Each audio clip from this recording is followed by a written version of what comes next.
pledge allegiance to the flag of the United States of America and to the republic for which it stands, one nation, under God, indivisible, with liberty and justice for all. Please remain standing. As always, we remember those that have crossed the seas, that are risking their lives for us, that have lost their lives. But we also have lost 3 of our residents: Bill Rafferty, Mary Therese Hansen, and Mark West. If we could have a few moments of silence for them.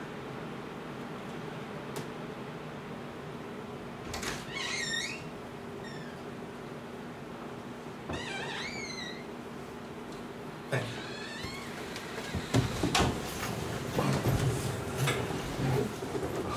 I'd like to welcome everyone on this fantastic day. Once again, remind those that are going to be getting up and saying anything that please face the camera. You can address the board by facing the camera. You don't need to face us, because if you face us, the audience, which we installed the camera for, cannot hear a word you're saying. So we can hear you fine if you're facing the camera. And ask the board members also make sure we all speak up. All right, to the agenda.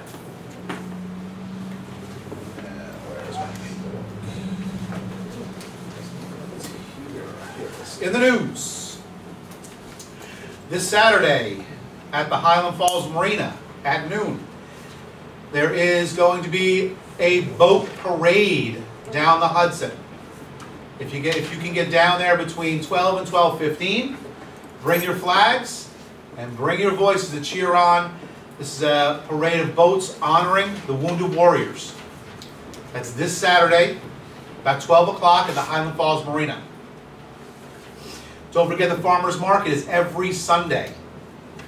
Every Sunday in Municipal Lot 2 across from Sacred Heart.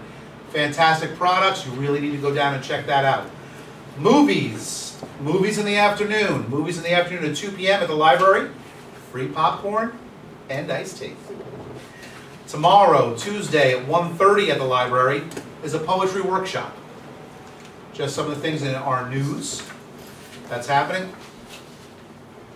Also, the Hudson Valley Women's Association of Friends are collecting clothing and small appliances and odds and ends for Vietnam veterans. Check the newspaper out for more information on that, as well as other happenings in the community. Public comment on the agenda items. Correspondence. We have 2 correspondence. Our first correspondence is from Jacobitz and Gubitz, and that is regarding the MTA tax. They did send us a notice letting us know that we did respond to them, letting them know that we are interested in still being part of the litigation, so that we are still involved in the lawsuit for the MTA tax. Please, Charlie.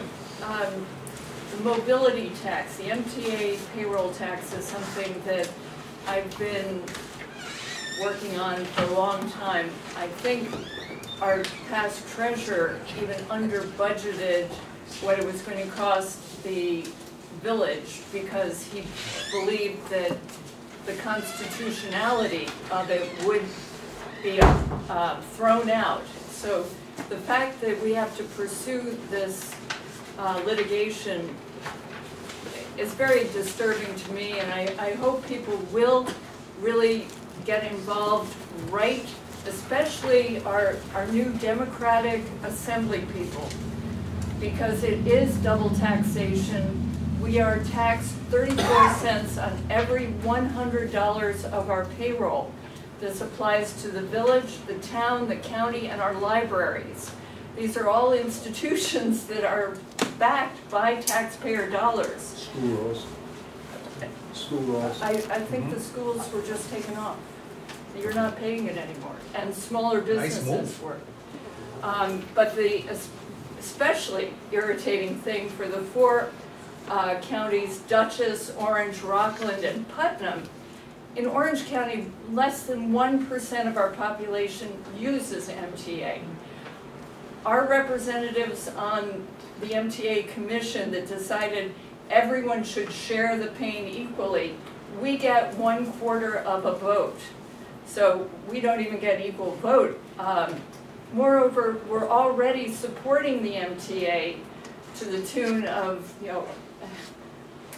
$33 million through 10 other revenue streams, including sales tax and mortgage tax and about 10 others. It is something to get really riled up about. Start writing your legislators. The Senate has been supportive of rolling back the tax, at least on libraries, and certainly local government should not be taxed again. Thanks. I just want to thank Charlie. A lot of people don't understand. They see us for an hour here and once or twice on the street. They don't understand the hours that are put in. Charlie's put in many, many hours prior to even being on the board. But since she's been on the board, she just constantly takes on more and more projects and is bringing so much information and so much knowledge to the board. And I just want to thank you for your time. The second correspondence is from Colonel Rideout. I'm going to read it really quick and be brief. Thank you for the opportunity to respond to the request to allow open food deliveries to on-post residents of West Point. Approval is granted for food establishments to drop off food deliveries or cater to on-post residents without prior approval through our Director of Family and Morale, Welfare, and Recreation Office. It goes on, but basically this correspondence it was something that was brought up by some residents, businesses actually, that are concerned that they had to wait to deliver onto West Point until they were approved, so new businesses were being hurt. And Colonel Rideout addressed the situation immediately, saw that it was beneficial to both communities, and I want to thank him for his quick response to this. Basically what it says is, in the past, deliveries by businesses had to fill out an application, wait to be approved, which could have been months, then they were allowed to deliver on post. Now that process has been eliminated because just like everyone else going through post, they still will be searched like any other regular car. So I want to thank again Colonel Rideout for his quick response to this issue and for his help. Okay, that's it, yes, thank you. All right. Liaison Department Head Reports. Do we have anything from the department heads? Mr. Brown? We've got 2 items for the fire department, but they're Right. under new business. Yep, no problem. I got the sewer report. Average volume of wastewater this month is 1.2 million gallons a day. That's because we got 9.5 inches of rain, and this is up to July, or all of June, I'm sorry. The facility met all the New York State DEC requirements. They've processed 7.5 tons of digested sludge that they sent out. They started to work on the maintenance work.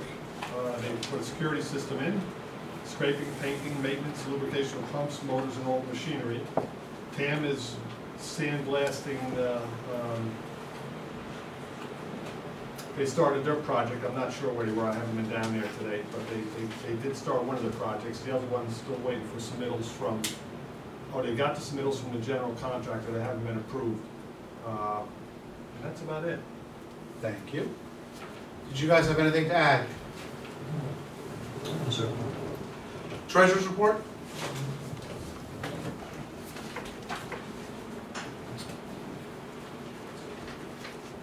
Okay, good evening, board. The mayor's asked me to monthly update the status of the treasurer and treasury and the financials of the village.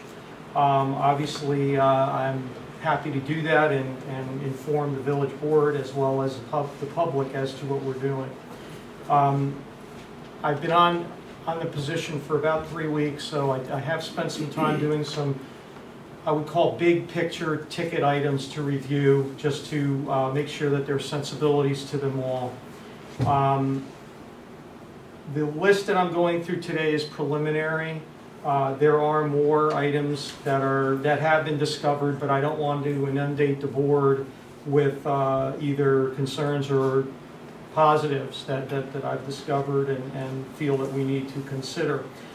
The mayor has asked me to be as transparent as possible about the financial situation and condition, and allow the board to deliberate items of importance and of interest. I prepared 4 items today that I believe I'll need input from the board, whether that's via email after their discussions or in a special meeting to discuss some of these things. That's obviously the board's purview.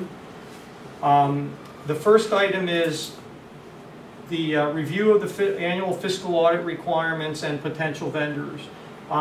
We do have several auditing firms that have put in prospectuses and proposals for the village to consider for auditing services.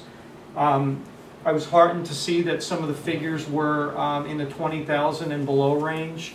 That's a positive as far as what I'm used to in the town, which was around 26,000. The scope of work is a little bit larger in the town, but it's still a nice thing to see that there's an aggressive effort to get the village's business. There are 4 firms. The current village's firm is Nugent and Hausler. Cooper Arias had put in a proposal. I'm sorry, there are 3 firms. There are 2 firms for GASB 45 that I'll get to. And then the third is De Benedictus. There's several other names with that firm. It's a long firm, but it's the town's firm. And it was hired 2 years, a little over 2 years ago by the town board in light of the issues going on in the town. So I am familiar with that firm. But I do believe that the village board probably needs to consider these 3 potential bidders for the auditing services, which will occur this fall. The second bidders are for GASB 45. GASB 45 is the requirement of municipalities to project long-term expenses for health benefits for retirees as well as pensions. And municipalities need to forecast what their obligations are going to be and budget accordingly. There are 2 firms, Danziger and Markoff, and Aquarius, have both put in proposals for the GASB 45 requirements. Secondly, upon reviewing some of the books, I do want to say this: the village clerk has been super as far as giving whatever information she knows to me to help me understand a little bit more of how things have been done. Unfortunately, I didn't get much of really an opportunity to speak with the former treasurer on these matters, but Gina has filled in mightily to help me understand some of the things that were done in the past and be able to evaluate. So I want to thank her specifically on that. The year-end policy and suggested changes. I think this is going to have to be a board discussion if the mayor and the board choose to do this. Upon reviewing the books, I discovered that the book, basically 2 books are being kept past the end of the fiscal year. It appears that about 6 weeks past the end of the fiscal year, which is essentially May 31st, June 1st, 2013 expenditures are still being done, and I don't want to say backdated because it is permissible to do this. I personally don't think it's smart accounting to do this, because by running 2 books, you open the opportunity for there to be issues. You also open the opportunity for budgets to be spent to 0, and normally they might not be spent to 0 because maybe all the money wasn't needed by that department at the end of the fiscal year. I'd like to suggest that the board consider going to a hard deadline of the fiscal year being when the fiscal year ends, and that is May 31st, June 1st. And then anything that carries over will be encumbered. If there's an expense or there's something that comes up that is being promised but the billing is behind or whatever, it's an obligation that can be factored in when the final budget numbers are prepared for the fiscal state report. Now, one of the downsides of allowing 6 weeks approximately of continued previous fiscal year accounting is it seems annually that the fiscal year report has been sent in late. Now, extensions were asked for, and that's an option that you have. But, you know, typically the fiscal year report is due 60 days after the end of the fiscal year, and last year it wasn't finished until the end of September. It was asked for, and that is permissible. But I think part of the reason why you're having to do that is because you're allowing 2 books to run concurrently for 6 weeks, 4 weeks, 5 weeks past the end of the current fiscal year. So I do ask the board to discuss and please give me some guidance as to your thoughts, and if we need to have a special discussion on this item, again, I'm as available as necessary to try to hit these I call them high-ticket items, because they really are. The amount of work that it takes to square books is by itself a lot. When you have to then piece through earlier years' books with current year's books, it does become quite cumbersome. As part of that, I would ask the village board to consider our bank account situation. Currently, we have three main banks that we do business with. The problem that I've discovered, and I did get some good input from our clerks that work in the department and our village clerk, is we're taking money for revenue with tax receipts into one bank, and we're wiring that money into another bank for payroll, and then we're wiring money back to the original bank to pay for extraneous items like basically, the word's escaping me now, but basically like if you owe child support, if you owe FICA, if you owe MTA, those type of items. They end up having to come back out of the original banking institution.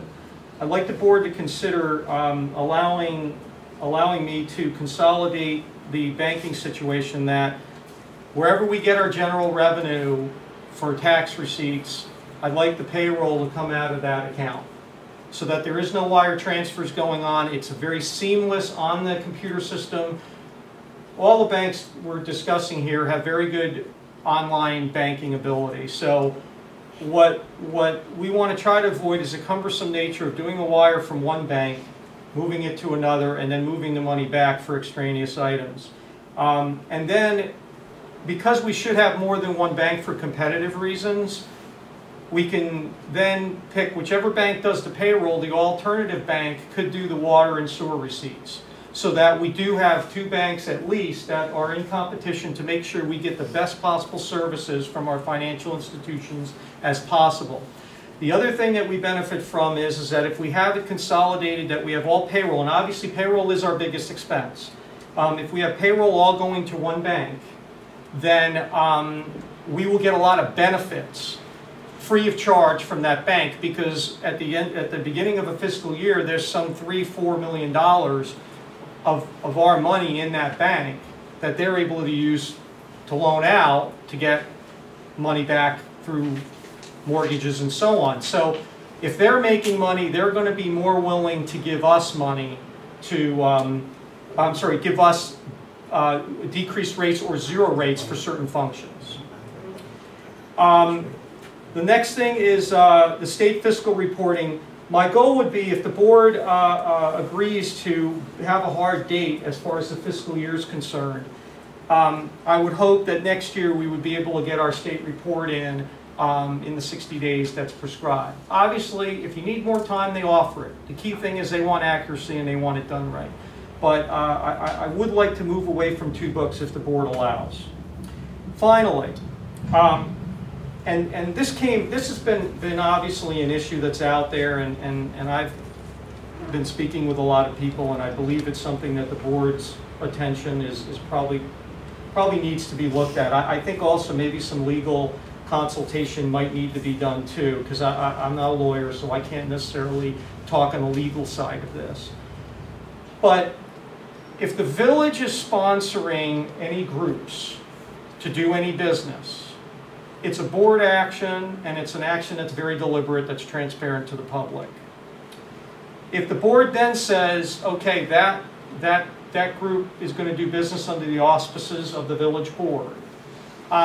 Then the village can authorize the use of the village's EIN number, and then the village has responsibility that any financial activity that goes on needs to be oversighted, needs to be put under oversight, because the village is on the hook if they're allowing their auspices of a entity to be able to have a group that is sanctioned to work under that umbrella. So there's a financial obligation on the part of groups that are given authority under the village to allow the village to provide oversight of the financial transactions that go on under the village's tax ID number and authority. If the village is not inclined to allow a side private group to be under the auspices of the village, it must be made clear to the group that it is not getting support in the way that financially the village umbrella could be used to collect donations and spend money. What will have to happen is that that group will have to, like any other not-for-profit, have to follow the process and procedures that are legally prescribed to do business and to allow them to do business. There is a full set of laws out there that I'm not qualified to speak on, but I am qualified to speak on the financial obligations that the village needs to observe. And I strongly believe that because of the recent disclosures that there have been groups that have used the village's tax ID number for fundraising purposes, the village financially has an obligation to request financial documents on that fundraising for audit, because the village has culpability as far as the advertisement that it is a village arm, it is under the umbrella of the village. So what I would suggest to the board is, if there have been organizations in the previous years that have used the village's umbrella to provide fundraising, I think that those groups have an obligation to provide financially their activity. What worries me is that if a person makes a donation to one of these groups thinking it's a not-for-profit or it's tax deductible, and it turns out that it's not, their tax preparation is inaccurate. And they might be under the impression that they are doing a tax-deductible contribution when legally and financially things were not set up appropriately to allow for that.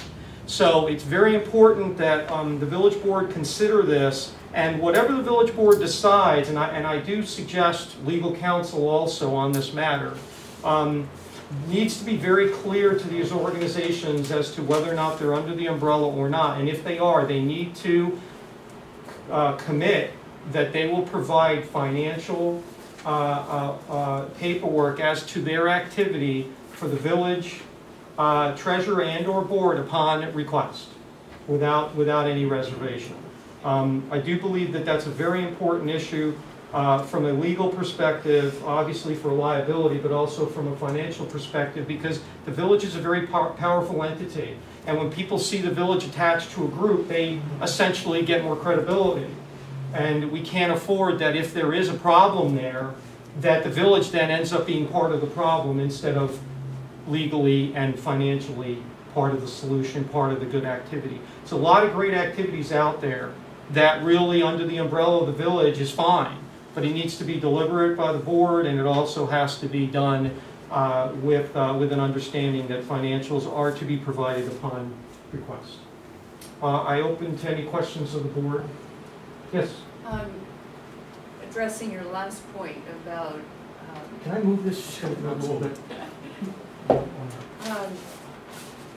If we were to sanction a committee for some function in the village, and people wanted to contribute to it and expected a tax deduction, it's my understanding that they would have to write the check out to the village and put on the memo line the purpose in order to be eligible for that tax deduction. Is that correct? I believe so. Again, that's more of a legal question, but it's my understanding that it has to be clear that the entity is something that would be eligible under the tax deductibility laws. And if that means that the village has to be tied in with the name in some documentation that's drawn up for the viability of that entity, that might be sufficient, but I truly suggest that you contact legal expertise on that, because that's something that I'm more looking at the financial liability. That's more important. Okay, I'm sorry, I apologize that I keep looking, I'm talking. I understand. Kind of talking about that. We're working on it. Okay, so that, Councilwoman, or Trustee Murphy, that's what I would say on that. Thank you. Okay. Any other questions? No. Okay, Thanks, Ed. Thank you. Mayor's report. On that topic, we because we've had a lot of interest throughout the community, a lot of questions, a lot of comments. I have talked to several people. We are going to, because of the financial situation and several other issues, I am putting forward for a new Independence Day committee. They had a lot of trouble this year getting members. Within the first week after the 4th, we have several members from previous years from the committee that have the experience, as well as right now we have 14 dedicated members of the community before we even put it out there to the community that want to be active in a new committee. We've also gotten several large contributions toward a new committee. Our goal, I'm going to be contacting Supervisor Livesey, and our goal is to bring this committee back to where it used to be, which is under the town. Most towns throughout the state have their, either the town itself does the 4th of July, or the rec or a committee under the town does the 4th of July. Our goal is to take the entire financial piece and move it through the town rather than have it being dealt with through the committee itself. Checks were made directly to the town. We will provide invoice, and the town will cut checks to the different, whether it be bands, firework, or whatever. This way it takes the financial out of the hands of the committee and gives us a lot of room. The committee will still act independently as it does now, but we want to take the financial piece out, which is what most towns do throughout the state. That's our goal. It's one of the things on my agenda with Supervisor Livesey. If that doesn't occur, the alternative would be to set up a separate nonprofit so that everything is done the way it should be. So if there are more people in the community that are looking to be involved in the 4th of July committee, or the Independence Day committee, which we will now call it, I have asked Jill Lennon, who was on the committee for several years, to head the new committee. She's here tonight. Right now you can contact the village until we have a number to release to you to get in touch with. Activities are already being planned, at least organized on paper, for next year, and will be put out in August to get feedback from the community. It's too important of an event for our community. At this time, there is no money left in the till, and that's one thing that we're going to be dealing with right now is fundraising immediately, so that we have the money. It's usually between $20,000 and $30,000 a year to do it right. So I'd like to thank those people that stepped up and approached me about getting a new committee started, and we are going to be moving forward on that. Also, another committee that we are moving forward on is a neighborhood action committee.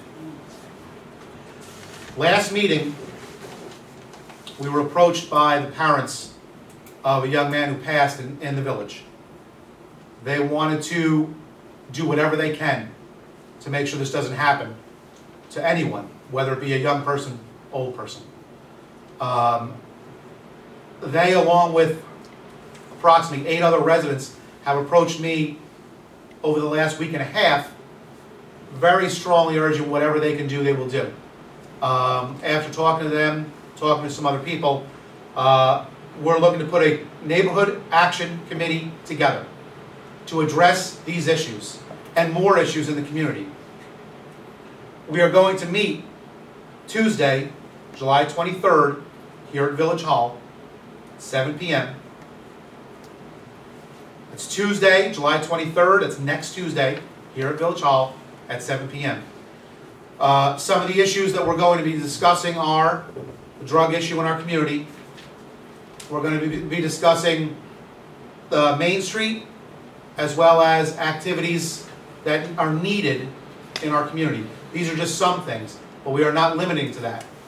Depending on the size of the committee and what the committee decides their scope will be, we will add to that. I would like to thank Chief Scott.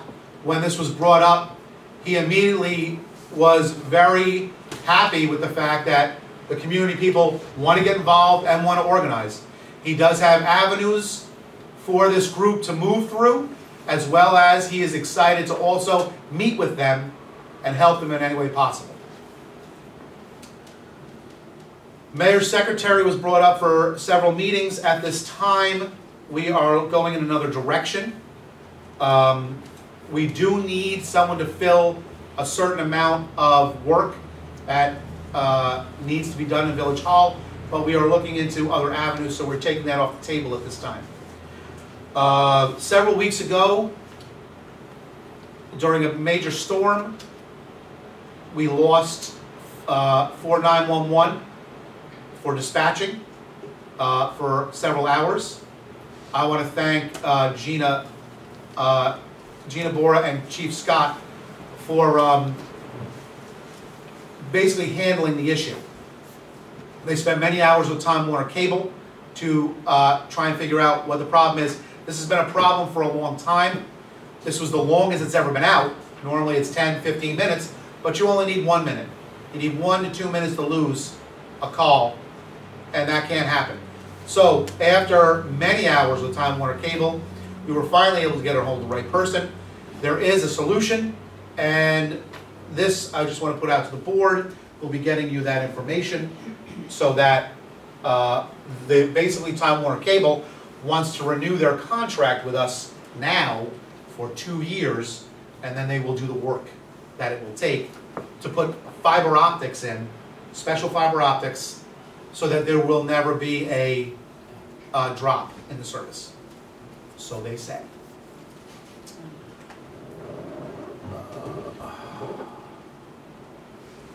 And I just have a note here from the Hudson Valley Women's Association as well. A fantastic group. Doesn't have to be just women, though it says Hudson Valley Women. There are several men involved as well. If you are looking for an organization to make a difference in this community, the Hudson Valley Women's Association addresses many different levels. So if you are looking to do something and you can't do it on your own, this is the group to go to, because they will help you get it going and keep it going. They are collecting the following: school supplies. They are also collecting personal care products, in particular what you get at a hotel if you're there. The little personal care products, they deliver those to safe homes in Newburgh, shelters, and it's very important to them, and it's a very good program that they take on. So if anyone has those from trips sitting in your cabinets, closets, whatever, there is a contact in the paper for the Hudson Valley Women Association for their clothing drive. You use the same contact to get them this information. It also is being donated. These products are also being donated to the Walter Hoven in Garrison for domestic violence. They have just had a meeting. They're working on their calendar for the entire year. We wish them well. Once again, if you are looking to get involved in an organization, it's a fantastic group. You can get their information out of the newspaper. One last correspondence. I would like to thank Mrs. Ashton. This is exactly what we need in our community. Has nothing to do with her personally, but while she's driving around, she had some issues with where cars were parked in her neighborhood. Took the time, wrote a letter to let us know that she feels there's a problem. We're looking into it. it could be dealt with very easily, but this is something where, whether it's the police, the fire, the board, any board, you can't see everything. You won't. With the help from the residents, we can correct a lot of things that may be out there that we're not aware of. So I want to thank her for sending a letter and making us aware of this situation. Old business. I'm bringing up the parking stickers one more time. It says parking meters, but it's supposed to be parking stickers. I just want to explain the situation, and I'm going to call for a vote. This is not a mandatory thing. It's voluntary. If you want a sticker, you can purchase a sticker. If you don't want a sticker, you continue to feed the meter. So for those people that have worked out the numbers in their head and said, there's no way I'm spending $50 in a year, I'm not getting a sticker, you don't have to. These are for people that have gotten several tickets because they were eating and didn't get out in time to feed the meter. And they've gotten 3, 4, 5 tickets in a month because they're constantly down at the park or Shades or one of the other eateries here in town, and they haven't gone out to feed the meter, whether it's lunchtime, dinner, whatever, and they would like the convenience of having a sticker. With just a small group of people that have approached me about, please get us the stickers, it will more than pay for the stickers, as well as put a couple $100 right off the bat in the meter fund. So again, this is something that is not mandatory; it's voluntary, and it is. All we're trying to do. The only reason we're addressing this issue is because residents of the community, businesses of the community, have asked us, please, can you look into this? So at this time, is there any discussion on this? Any questions before I call for a vote to move ahead with the parking stickers? Charlie. I would just question whether or not we should be addressing the sticker issue in a larger picture if we're also at the same time considering going to just quarters in the meters, which would end up being 25 cents for a half hour. So we're raising that. And then also increasing the parking ticket cost.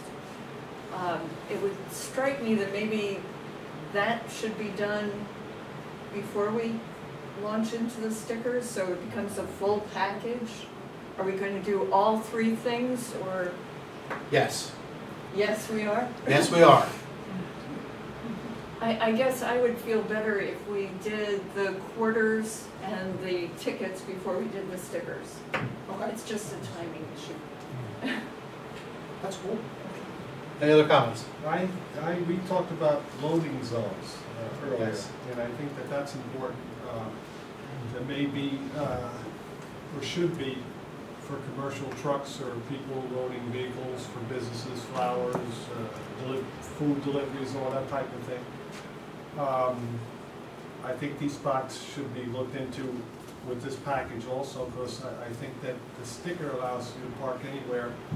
I think loading certain points, loading zones would be beneficial to people also, and the businesses. I agree. If we're going to put this in for the businesses, I think that the loading zone should be somehow incorporated into our decision here this evening. I don't know particulars, but I'm sure we could have a happy medium there for both people that eat lunch and the people that provide the lunches and run businesses to West Point and deliveries and that sort. I think more talk needs to be done on that. I'm okay with the stickers. I wouldn't be purchasing one, I don't think, but I understand the need for them. But I think that maybe we can look into maybe, I don't know if we have as many handicap spots as we need, or we need more, or we need loading zones, or maybe both. I'm not sure, but I think that we should do all this at once and proceed. I would like to, Mr. Brown. Yeah, I agree with the loading zone, but where would we put a loading zone? Because last week I saw a young man parked way down here, and he had to push his supplies way back up here. And I think that's we do need a special place for the loading zone, but where Yeah. would we put it? Well, that we could talk about, and we could figure out what's a strategic spot, being where businesses are, hardware store versus food places and stuff. There's also issues with the tractor trailers like we talked about this morning. We could set aside some hours prior to Main Street getting busy. Maybe they can take deliveries after a certain hour or something. I don't know, but I think that all that needs to be on the table if we're gonna earmark certain spots for loading. I don't know when we do this. Do we do this before we issue the stickers, or after, or however you guys want to do it? I'm okay with the stickers of it. I personally don't want to kind of do like big government and package 8 things in one, and if you don't do one, then everything doesn't get done. Yeah, I don't want to. I don't want to stall. I'd like to do each one individually. Okay. I understand where you want to do the others before, and that's good. Just to give everyone a heads up, of talking about loading zones and whatnot, and I think that we're not as bad off because of our size. We're not that big, so we can actually deal with the 4 individual stores that bring the trucks in. We can deal with the 5 restaurants that we have now, hopefully more. We have available storefronts. We can deal with the 5 or 6 that are delivering. For example, what was discussed, right now we only have 3 on the south end. We only have 3 stores that deliver. One being on the north end of the south end. There is a nice spot very close for off Main Street parking for them.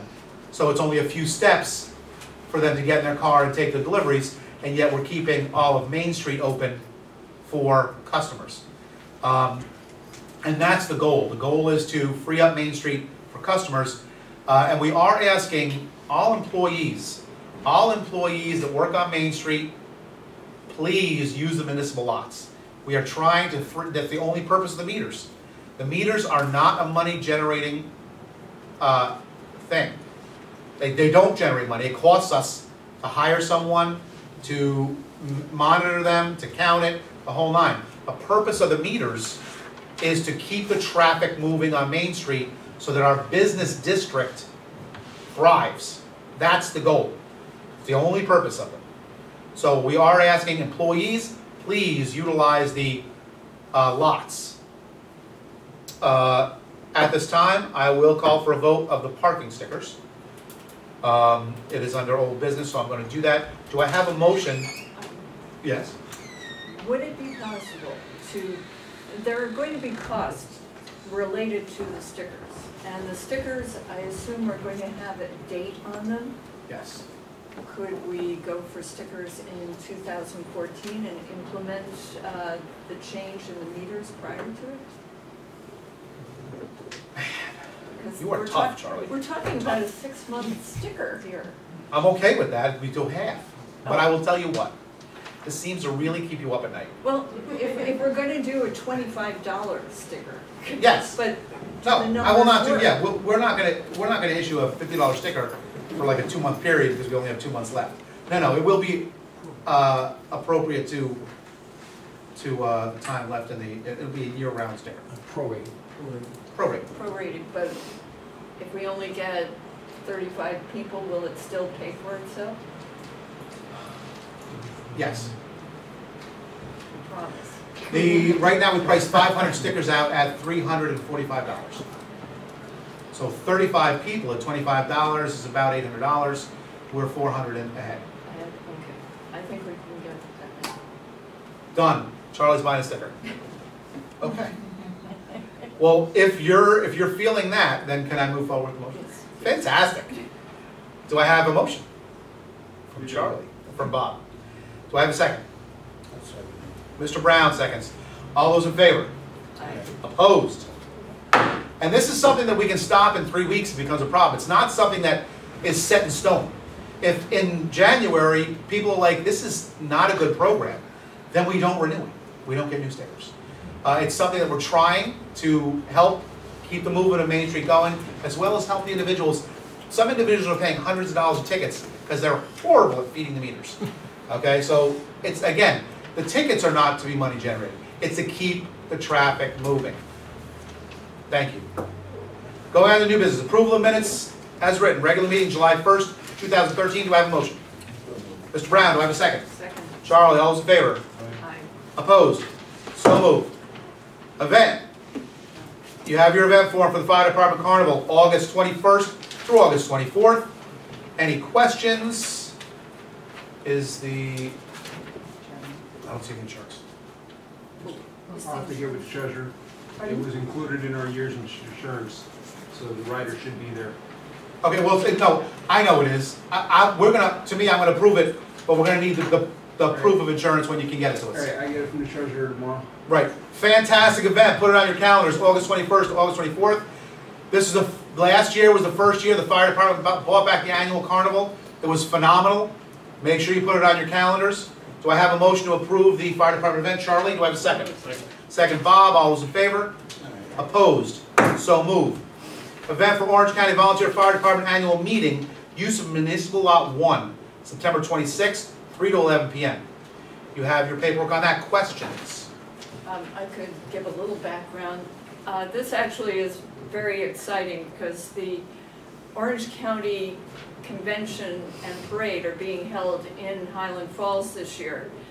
We thought in the fire company that we would have to have the convention meeting over the mountain in Cornwall, but since we've rehabbed the fire department and now have air conditioning among other things, we're actually going to have the convention meeting here in the village, but we need extra parking because our parking lot is too small. So in a nutshell, the fire department would like to have Municipal Lot 1 made available for that day. Any questions? Do I have, do I have a motion? So, oh, thank you.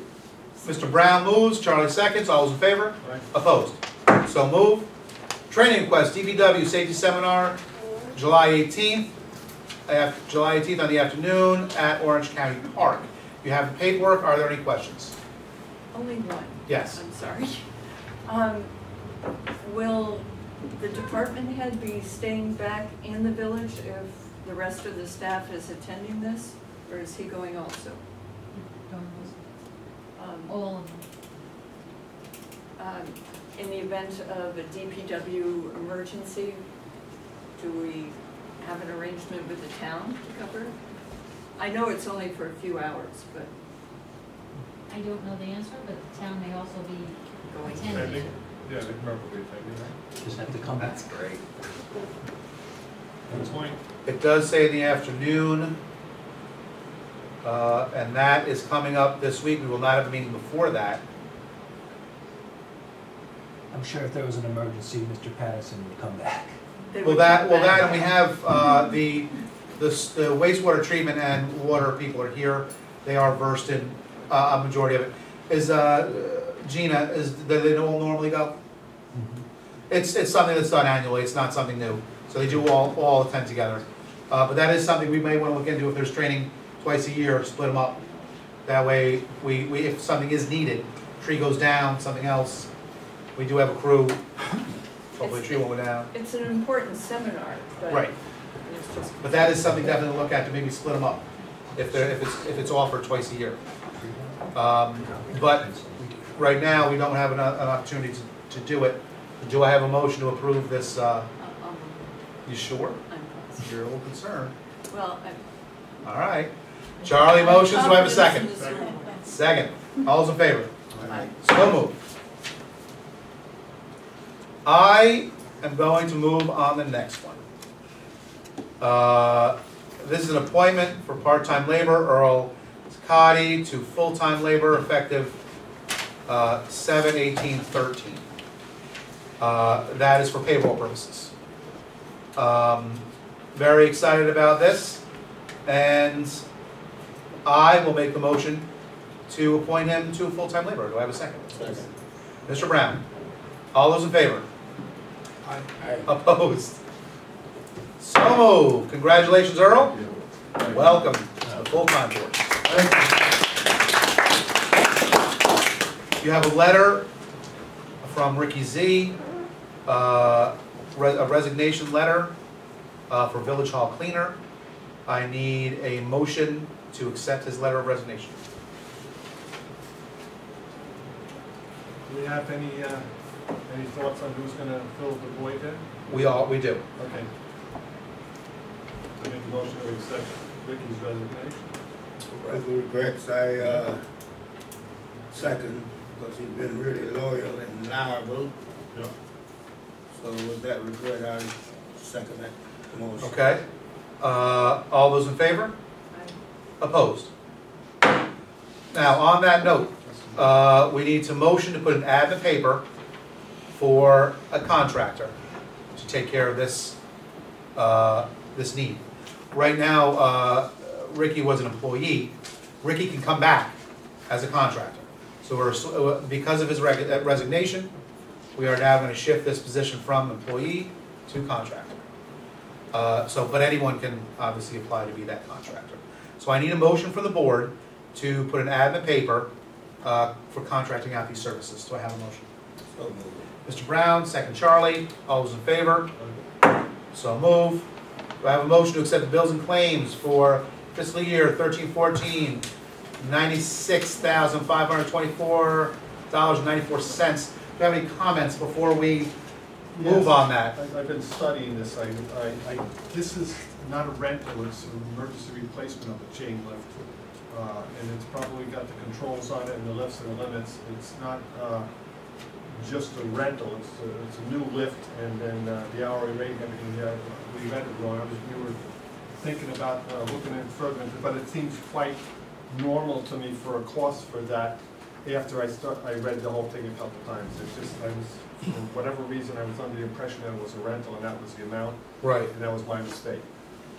I would okay with that. Right, I would You guys- actually not mind holding off on it, That's just look fine. into it further. I'm just explaining that I'm okay with that holding it, but I thought that it was a reasonable amount after I read it and thought about it. But if you want to hold that one out Okay. and pay the rest, it's fine. When I done this? Yes, let's turn to discussion. Okay, so on the bills and claims, do I have a motion to, I would like to pull out, and that's only if the board chooses. I would like to pull out this particular one to just look into it. You know what, let's motion the entire thing, and if it goes down, then we'll pull it out and motion again, okay? To accept all the bills and claims as put forward, do I have a motion? Yeah. Charlie and Bob, all those in favor? Can you have a second on Yeah, Bob. All those in favor? I'm gonna need an eye on that that? one. Aye. Aye. Opposed? Nay? Self? Everyone's aye except me. Okay. So the bills and claims will be paid. It is passed. I still want to look into this. Right, let's keep this, let's keep that aside. Moving on to discussion. Knights of Columbus building. We have had some movement on the Knights of Columbus building. We're waiting on a contract. A contract is in the lawyer's hands. They are reviewing it. There were one or two things they had to deal with. It is being dealt with. It's being moved forward. So we, shortly we will have more information to share with you on the Knights of Columbus Hall. But we just want to give everyone an update that we do have we now have a contract. It's in the lawyer's hands, and they are putting everything together for board approval. Okay, we have a memorandum here from Chief Scott for amending the Vehicle and Traffic Code 10848, limited time parking meter fine. This will just be discussion today. We will put it on the agenda. Well, actually, do we need to move on this to get the tickets done, correct? Yeah, just to get the process started, so Gina can set a public hearing. We Right. have to consult with Mary's office. Basically, we have to, if we want to do this, thank you. If we want to do the change, if there's any questions, we'll take comments on that. If we want to do the change, Gina has to do a public hearing, and it's a process, so we have to decide tonight whether we want to move forward. Not necessarily, you can still vote against it, but to move forward with the public hearing. Basically, in the traffic code at this time, all the individual fines are listed in our traffic code. So that if you wanted, there's about 7 or 8 in one section and several in another section. If you wanted to change a fine, say from $10 to $25, which is something that we were looking to do for parking tickets, parking tickets, then you have to go through this whole process. So what we were considering is taking out the actual numbers and leaving that up to the courts. Yes. This way we wouldn't have to go through the rigmarole of going through a public hearing and the whole nine to change a $5 item. And then the fines, which ultimately are dispensed by the court anyway, they will have their fines right there, and we don't have to continuously say, well, that one's $10, that one's $15, and that one's $20. So we're looking to take out the actual numbers in the code and allow the court to handle the fines. Now again, this will all be drawn up and given to us, and you'll have time to look at it before we vote on the meeting. It's not going to be, okay, that's what's going to be done, and we just voted on it. Okay, just so we understand. But tonight, we have to let Gina know that we want to move forward so she can set a public meeting here. Okay, do I have any questions or concerns on that? Can we move forward with the public hearing? Okay, fantastic. So you want a motion to set the hearing? I will motion to set the public hearing. Do I have a second? On August 5th. August 5th, which is our next meeting day. Do I have a second? No. Bob? All those in favor? Aye. Opposed? So move. Public comment. Any public comment? And please, I hate to do this, your back's kind of going to be to us, but the public really wants to know what you have to say. So as loud as you can, please face the camera. My name's Ned Coppola. I'd like the board to give some consideration to adopting a meaningful noise ordinance. In particular, my concern is the over-the-top type of noise that was put into effect over the 4th of July. The person in charge of the sound equipment, I've never heard noise with that decibel, frankly, in my lifetime. I was at a person's home during the day. Their children came out and couldn't understand why all of the vibration of the walls and the windows, it was impossible to remain in your house without being subjected to it. There were people who physically left the park who said they were leaving the park because they couldn't stand the noise. It would probably have to be coupled with a decibel monitoring that would be set. But it seems to me that just because it's 4th of July or some other event, it does not mean anything goes. I know that the police and others have other things to do on that day, and I don't want to sound like an old crab, but when you got to pick up 10 to 20 bottles that are thrown in your yard that are generated by that activity, it seems to me, yes, we want an event of that nature, but it comes with it with some responsibility. There were people down in the villa who complained as well from the level of the sound. That particular DJ who I believe last year announced that the village of Highland Falls was very fortunate because he had put us on the map, I think contributes to the problem. I went over and attempted to speak to him in a responsible fashion, but I know that the sound didn't go down, whether it went up as a result of my speaking to him is a good likelihood. So I would like to see a law that could be put in place, reasonable, and that when permits are issued for this type of event, that some responsible monitoring take place as well. Thank you very much. Ned, there was another person that actually complained, and I want to bring up in the profession, when you're behind the speakers, a lot of times you don't know how loud it gets, particularly when you get into it.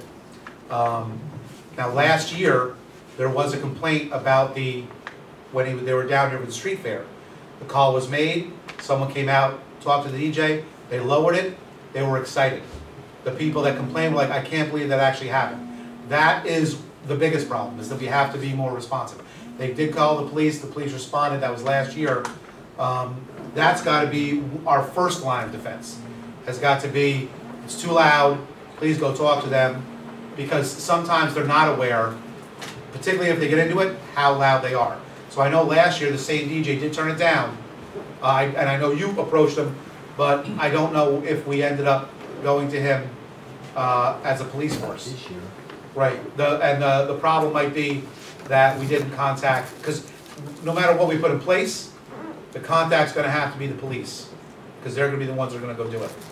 But there has to be Something in a place. standard Right. that is fair to I agree. the public, so that they can hear what they want, and fair to the public who doesn't have to be subjected to being knocked out of their home's environment. And I agree 110%. it's not just me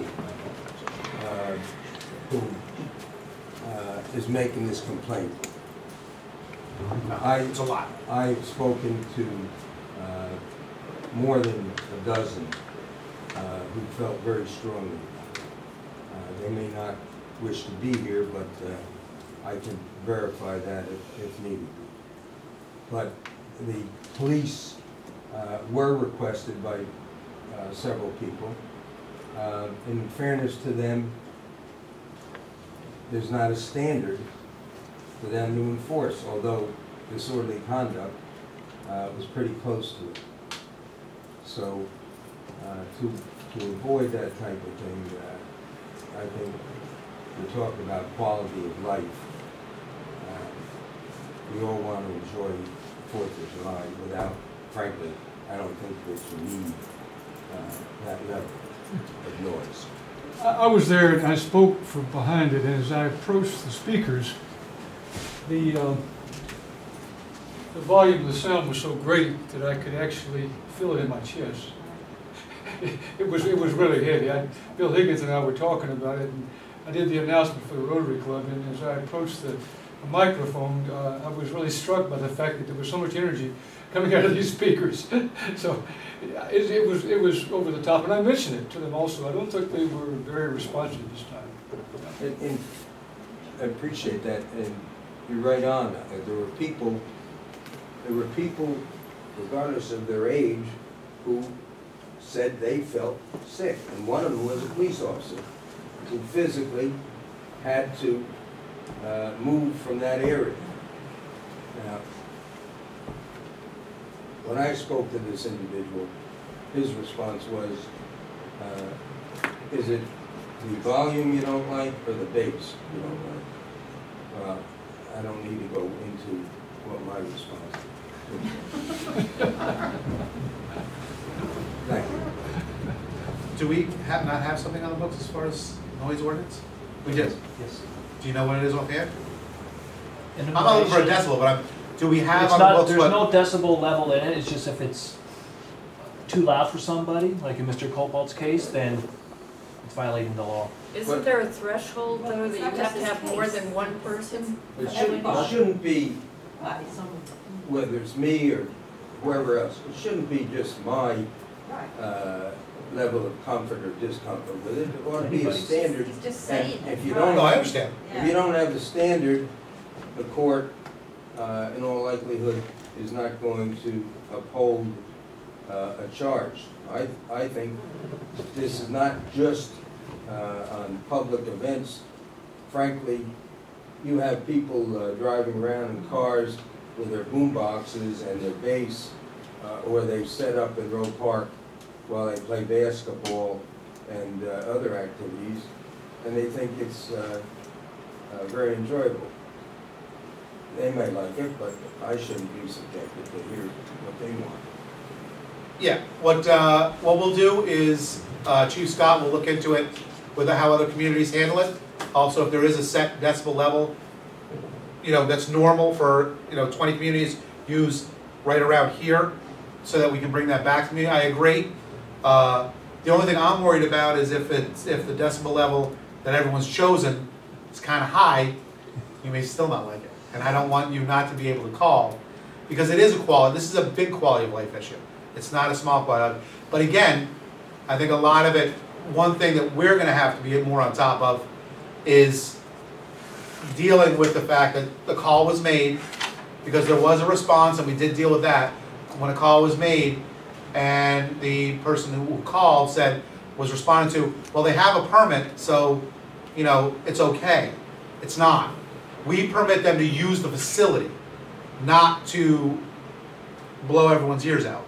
So, and I just want to make sure everyone understands, same DJ last year, when asked, did turn it down. So again, now if Chief Scott or one of the police did go up to him, then one, we write a ticket. This goes for not 4th of July, this goes for house party, basketball court, whatever. Second time you gotta come over, I'll take the boom box, or everyone needs to leave right now, and I'll be taking the person playing the music into custody.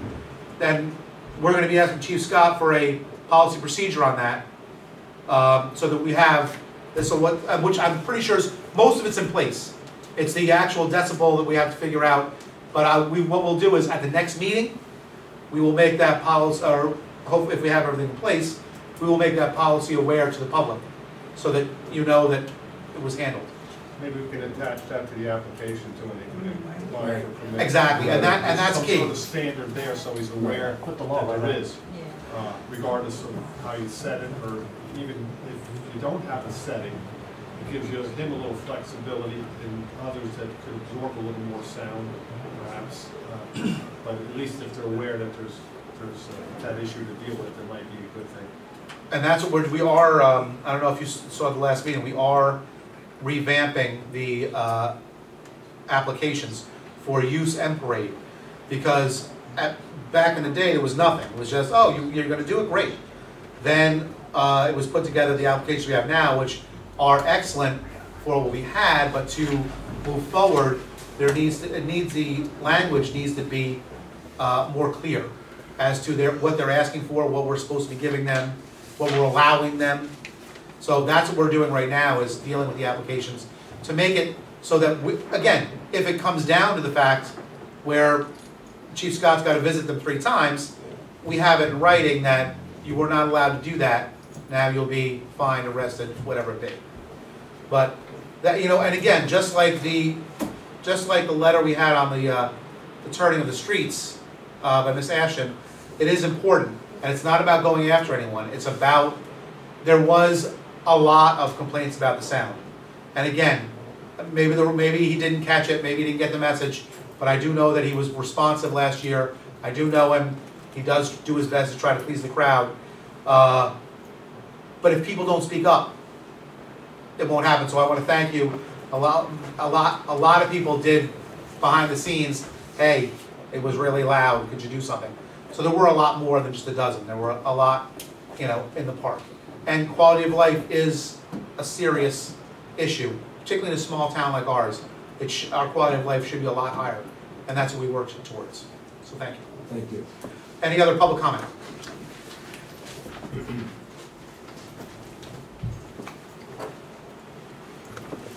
Mr. Coppold mentioned that there were 12 people that he spoke with. I'd like to add my name as number 13. I was in the north end of the village in my home vacuuming, and I had to shut off the vacuum to find out what was that noise, which was I was feeling underneath the vacuum, beside the vacuum. My name is Gary Ciesla. As I said, I live in the north end of the village on South Street. I've been a village resident for 21 years, and last Thursday I decided to file petition signatures to run for a seat on the town board as a Republican primary candidate in September. And so I'm here before you tonight, but I do have one issue which I'd like to speak about regarding the village. I think there is a safety concern that I have, which has been partially addressed. It's at the top of Drew Avenue where Kleitz comes around and turns and meets Drew. There has been a mirror that has been installed, which is, I believe, was installed as a safety factor to try to prevent any possible accidents. Cars can come out of what is appears to be a blind area coming out through the West Street stop sign if they come through too quickly. And it can be a potentially dangerous situation.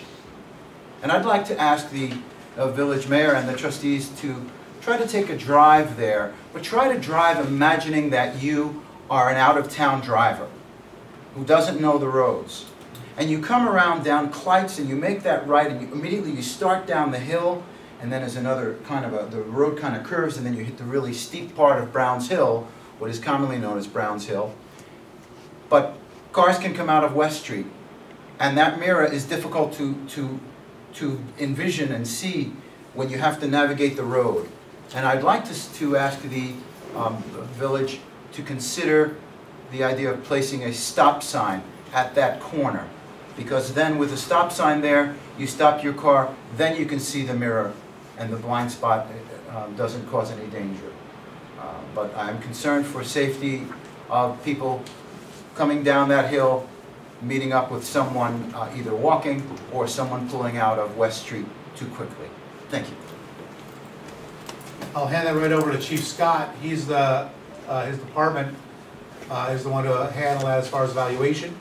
And they've been very good. We've had several requests since April. So if the chief needs any more information from you as far as what you're looking for, Yeah. he'll touch base with you. Okay? Thank Gary, you. I'll talk to you right before we leave out. Any other comments? Public comment. Just quickly, I want to thank the village board for recognizing our departed. I specifically want to reference Mary Therese Hansen. Mary Therese Hansen was a personal friend of mine. She was super in this community, and it's learning upon her passing last week was tough. It hit me and a lot of other people who felt that she was a real deal, very genuine woman in this community, very caring and very active. I think a lot of us saw her drive around in her little red car with her dog, visiting all of our streets in the community, trying to be a good neighbor. And I just want to just mention that she'll be missed, and she was a super lady. Thank you. Thank you.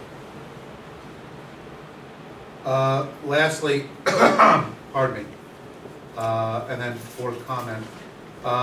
We are looking for people interested in assisting with the Chamber of Commerce. You please contact me at the Village Hall, 446-3400. Issues like what we talked about tonight can be addressed much quicker with a small committee of 2 or 3 people.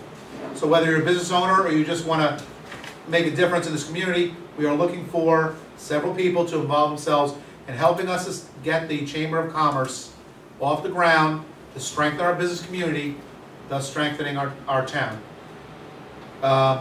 I've talked to the Chief, Chief Scott and Chief Rush about a cooling station, particularly for our seniors, but for our community. We are looking into that right now. Please make sure you keep an eye on your alert system on your phone or channel 23. if not the paper, because it doesn't look like this heat is going to let up. So we are looking to set that up as soon as possible. But until that happens, and even after that happens, please, particularly if you have elderly neighbors, make it a point. Check on the elderly neighbors on a regular. It's a great way, if you even don't know them, great way to introduce yourself. Bring back the community to Highland Falls. Okay? If you don't know them, it's time to introduce yourself. Check on them 2-3 times a week, 2-3 times a day. Okay? If your neighbor's not elderly, if you have small kids, they have pets, knock on doors. This is not a good time. The heat is going to continue. We don't want it to cause any serious problems. So please get out, check with your neighbors, and make sure everybody's safe. Any other board comments? Just very briefly, this past week there were workshops held for the new consolidated funding application through the state. This is a wretched computer-based application.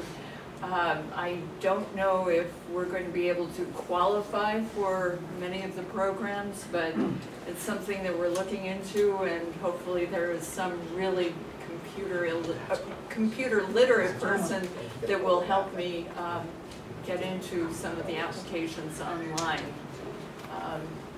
But we need to discuss potential cooperative applications with the town, and there's a very short window of opportunity. And again, I thank you for your expertise. This is something where in years past we were just, we don't qualify, move on. So instead of applying for possibly 30 to 50 grants throughout the year, we're applying for 1 or 2. This is what we are looking for. We missed the window by only less than $1,000 to be able to qualify for several more large grants that can assist our community. And I appreciate, so this is actually something Charlie already did in another community, and she is going to push this forward to at least look into the fact that, was the study done correctly? Do we have, can you give us that couple $100 so that we can qualify for more of these grants? And that is one of the only ways we're going to bring the community back to what it needs to do. Now, oh, sorry, go ahead. What the mayor is talking about is income eligibility. From the census in 2000 to the census in 2010, we miraculously went from a median income of $45,000 to in excess of $66,000 during the recession. I think there was. Who knew we were that well off? There was a mistake in the census, and it could throw us out of the running for some grants.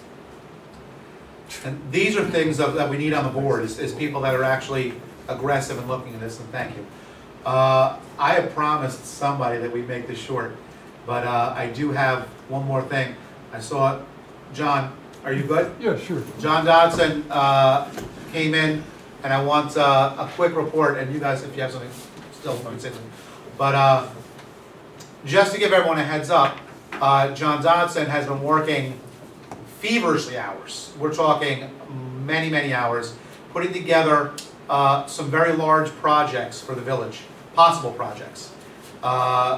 And the countless hours, I have to commend him and thank him, because again, it's not one person, it's not 3 or 4 people. We need a much bigger team to really do justice to this community. And John has made himself available and done a lot of work to bring some good things to the community. John?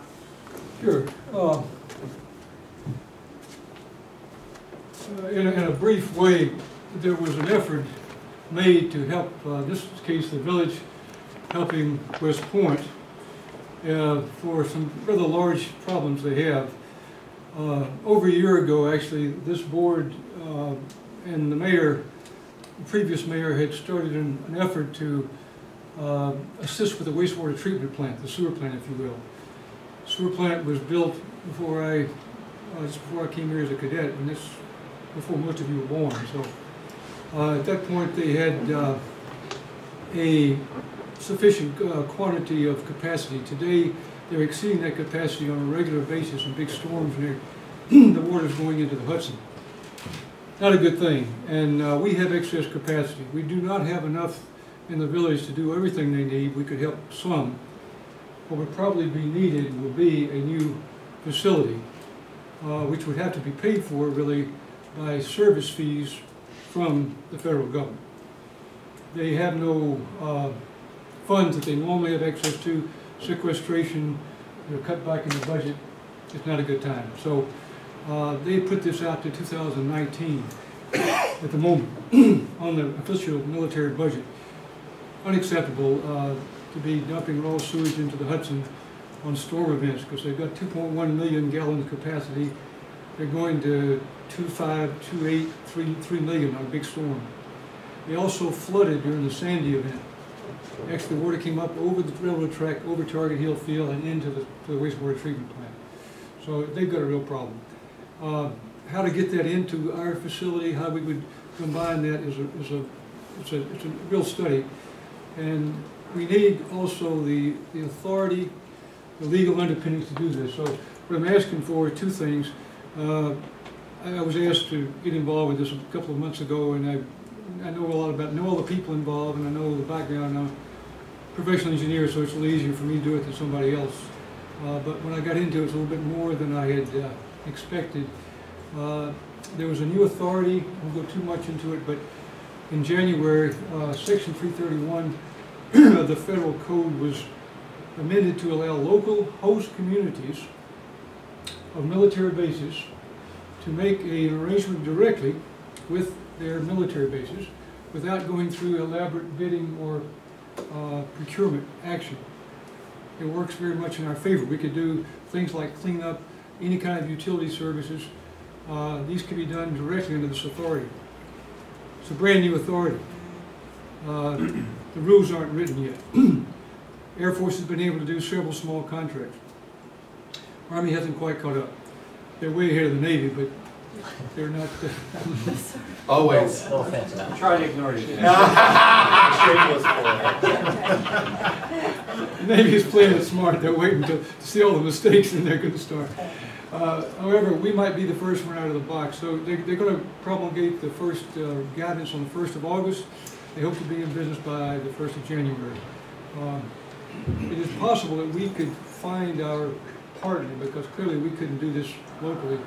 We need a public-private partnership, and this needs to be done in a third-party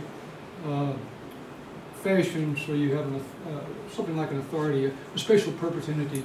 They would own this thing and would revert to the village after 30 years or whatever the financing. So that's basically what we're dealing with. And we need two things. We need attorneys that know this program on a national level, and we need a task force to write an RFQ or an RFP so that the village oversees this and we get a real competition and we get a national world-class look at this problem, so that the solution is probably $20–30 million, something like that. So the Academy's got an estimate to fix it for their own benefit for $55 million, but that is if the plant could stay where it is. That's not really feasible after it's been flooded. Under the new storms, the place they had got it's not a good place. So we're on a little island here with 18,000 acres of green space, and there's us, and there's the Academy, and there's the town. And the smart way to do it would be to combine those into one facility, but clearly we're not going to pay for that. We don't have the money. So this is being done for their benefit. We expect them to take the lead. And what we could do is get ourselves organized and have a partner perhaps even chosen, or at least go through the procedures and get that together. I need the attorneys to do that if we're going to go much further. I did a study or search for attorneys.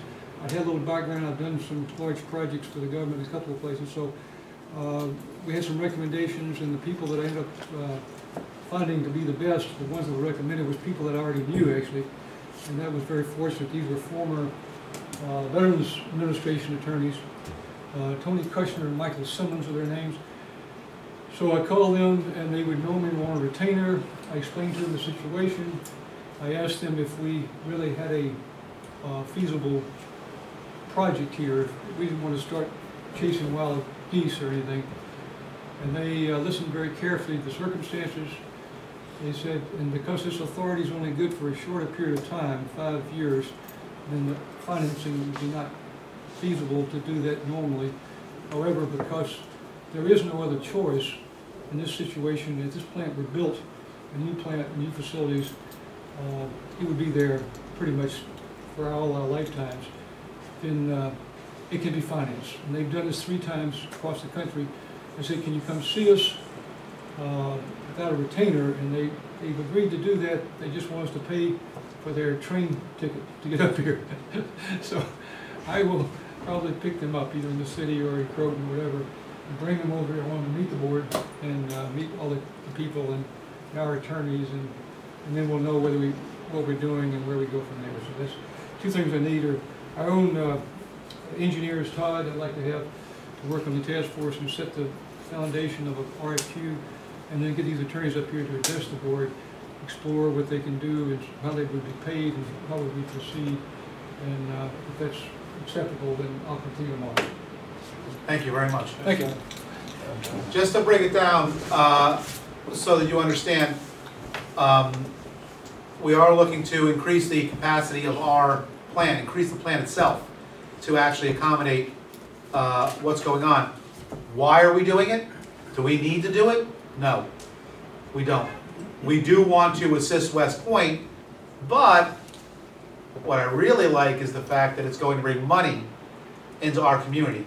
We are not looking to pay anything to do this.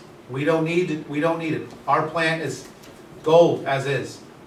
But looking forward, looking for more income into our community, and also to create better relations with West Point, this is a fantastic opportunity. This will bring long-term income into our community, fill a huge need that West Point needs right now, and this can be just the beginning of projects like this that will, 1, assist both the town of Highlands and West Point, but 2, bring in more streams of income into our community. There are already several other projects that are being looked at, but we have to start moving forward. We have been talking about this for many months now, and it is time to start moving forward. It's a little scary. It's a large project, but we will not utilize the village's tax dollars to take on this massive project. Just so you're aware of that, so everyone's not, they're going to spend all our money to help out West Point. That's not what it's about. We are helping out West Point. West Point's going to take care of themselves, and at the same time, give the town a stream of income, which is fantastic. And I want to thank John again and the team he's going to be putting together that are going to proceed with this. We're hoping we could actually reduce some of our own sewer Exactly. charges, right? Well, when they bring this, when this is a mass, as John said, $20, $30 million project, when all this is going on, we're looking for them to do some major renovations here in the village, because we're in desperate need of sewer and water repair. So while that's all going on, we're going to try and work all this into the project. So not only the income that we receive right up front isn't going to be massive, but it's going to be income without having to put money out. But during the process, we could end up saving a ton of money on projects we would not be able to finance for years. If we could get them to reduce our infiltration, then our daily requirement for 700,000 gallons, whatever it is, could drop to 400 or 500, Exactly. which is what it should be. And we could come out way ahead, and that would actually help them because that extra capacity could go to what they need. So this, we just want to, as again, moving forward with the transparency and open government, we want to make sure everyone's aware. I know several people are aware of the project, but we want to make sure the entire town knows what's going on, knows we're moving forward. And that's all. Mr. Brown, did you have any comments? Nope. Okay, great. With that being said, I will move to go into executive session to discuss specific individual and personal matters. No other comments. Do I have a motion? Mr. Brown, seconded by Charlie. All those in favor? Aye. So moved. Thank you very much, everyone. Please try to stay